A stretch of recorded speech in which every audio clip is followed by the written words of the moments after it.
देवराज्य सेव्यमान पावनाग्रिपङ्कजं व्यालयज्ञसूत्रमिन्दुशेखरं कृपाकरं नारदादियोगिवृन्दवन्दितं दिगम्बरं काशिकापुराधिनाथ कालभैरवं भजे। भानुकोटिभास्वरं भवाब्धितारकं परं नीलकण्ठमीप्सितार्थदायकं त्रिलोचनं कालकालमम्बुजाक्षमक्षशूलमक्षरं काशिकापुराधिनाथ कालभैरवं भजे।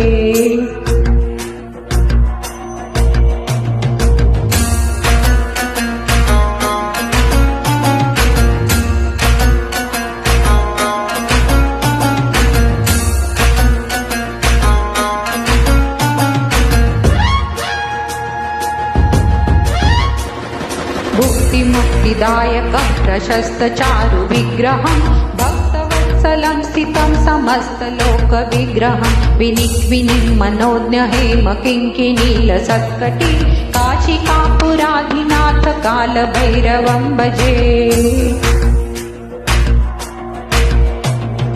धर्मसेतुपालकं त्वधर्ममार्गनाशनं कर्मपाशमोचकं सुशर्मदायकं विभुं स्वर्णवर्णशेषपाशशोभिताङ्गमङ्गलं काशिकापुराधिनाथ कालभैरवं भजे।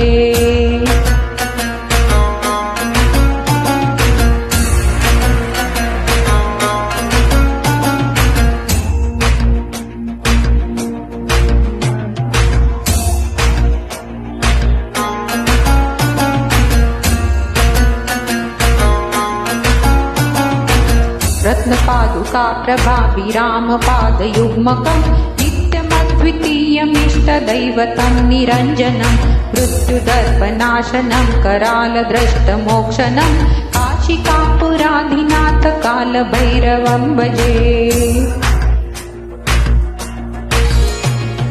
अट्टहास भिन्न पद्मजाण्डकोश सन्तति दृष्टिपात नष्ट पापजाल मुग्न शासकम् अष्टसिद्धिदायकं कपालमालिकन्धरं काशिकापुराधिनाथ कालभैरवं भजे।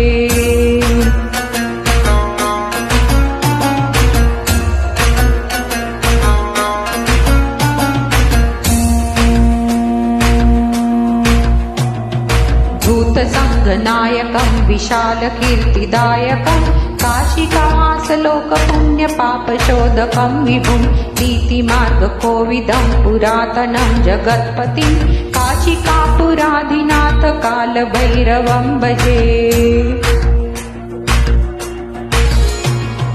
कालभैरवाष्टकं पठन्ति ये मनोहरं ज्ञानमुक्तिसाधनं विचित्रपुण्यवर्धनं शोकमोहदैन्यलोभकोपतापनाशनं ते प्रयान्ति कालभैरवाङ्घ्रिसन्निधिध्रुवम्।